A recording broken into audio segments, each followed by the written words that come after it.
নমস্কার বন্ধুরা, মিনতি ফুডিজ কিচেনসে স্বাগত। আজকে আমি এই গরমের সময় উচ্ছে দিয়ে তরকারি করব। উচ্ছে তো না, এটা করলা, যে বড় বড়। একটা বড় দেখে একটা করলা কেটে নিয়েছি, একটা আলুও বড় দেখে আমি এরকম ছোট ছোট করে কেটে নিয়েছি, এই করলা মতো লম্বা লম্বা করে। এটা দিয়ে আমি আজকে চিংড়ি মাছ দিয়ে তরকারি করব। এই চিংড়ি মাছ বাজার থেকে নিয়ে এসছে। আমরা তো শুধুই উচ্ছে দিয়ে শুক্তো খাই, ভাজা খাই, এটা খাই ওটা খাই। আজকে আমি মাছতে করব, ভাবছিলাম অন্য মাছতে করব, তা অন্য মাছ আজকে পাওয়া গেল না, চিংড়ি মাছই পেলাম, ওটা দিয়ে করব। তা আমি যেভাবে করি আমার সঙ্গে থাকুন, ভিডিওটা আপনারা দেখতে থাকেন কিভাবে করব তরকারিটা। কড়াই গরম বসিয়ে দিয়েছি, কিন্তু এই গরমের সময় যাদের ভাত খেতে ইচ্ছা করে না, উচ্ছের তরকারি হলে দুটো ভাতও খাওয়া যায়। কিন্তু আমি এবার কড়াই গরম হয়ে গেছে, কড়াইতে দেব সর্ষের তেল। তেলের মধ্যে খানিকটা হলুদ দিয়ে দিলাম,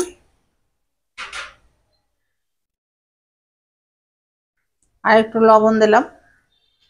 এবার আমি প্রথমে উচ্ছেটা ভেজে নেব।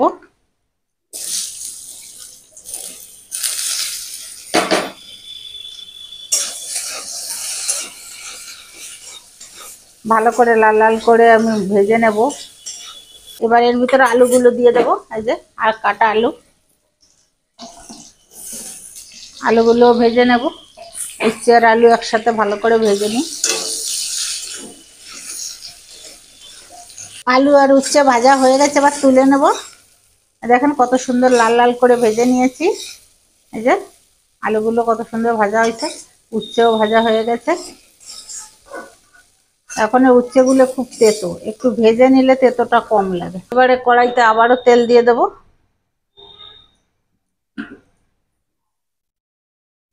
দিলাম লবণ, দিয়ে দিলাম হলুদ। এবার দিয়ে দেবো সেই চিংড়ি মাছগুলো, ভেজে নেব।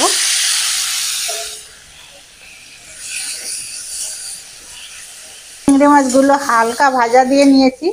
এবার আমি এর ভিতর সেই ভাজা আলুগুলো দিয়ে দেবো, উচ্ছেটা পরে দেবো, দিয়ে একটু নেড়ে চেড়ে নিলাম।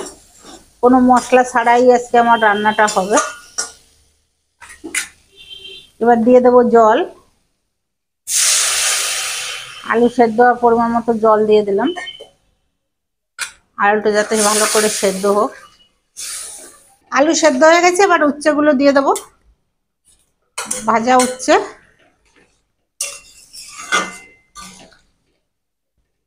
উচ্ছে দিয়ে দিলাম, এবার আমি নামিয়ে নেব। এখনো তেল ফোড়ন দেয়নি, ফোড়ন দেবো নামিয়ে। উচ্ছে দিয়ে বেশি জ্বালাবো না, কেন তেতো লেগে যায়। উচ্ছে যত কম জাল হবে তত তেতো কম থাকবে। আর অনেকেই বলতে পারেন যে আমি উচ্ছের মধ্যে লঙ্কা দিয়েছি কেন, মাছ দিয়েছি এই জন্যই লঙ্কা দিয়েছি। কড়াইতে দিলাম তেল, তেলটা গরম হোক।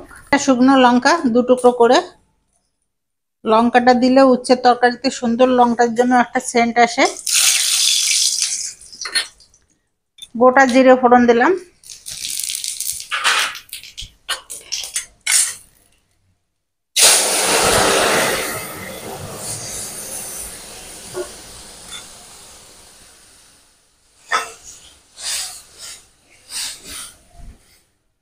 উচ্ছে আলু চিংড়ি মাছ দিয়ে ঝোল হয়ে গেছে,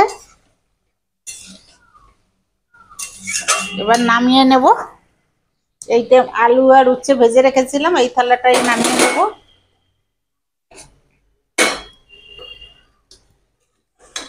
আমি যেভাবে উচ্ছে আলু চিংড়ি মাছ দিয়ে রান্না করলাম, আপনারাও বাড়িতে ভাবে রান্না করে খেয়ে দেখবেন কেমন লাগে।